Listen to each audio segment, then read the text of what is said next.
Sabi naman, hindi mayaman.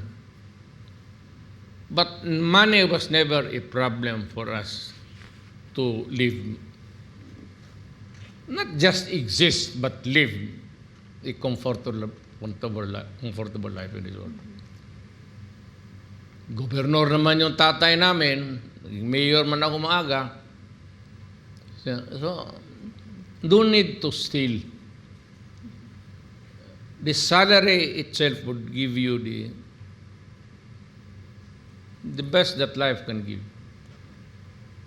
Ang intelligence fund, something yan. Sinabi ko na nga, ROTC, PMT. Kung ayaw ninyong makinig, ayaw ninyong believe, you disbelieve ka, tignan mo ang track record yung babae na yan, anak ko, kita mo yan, kernel yan. Si reserve, natural.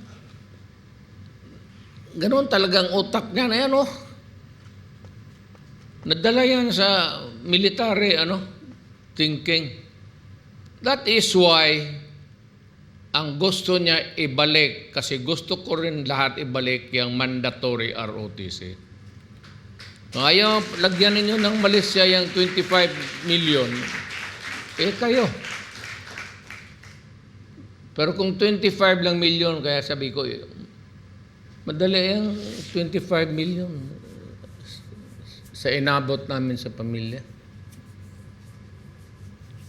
Pati asawa ko. She can lend the money anytime. Ganun lang. Hindi yung sinasabi na palusot na ito ni Inday.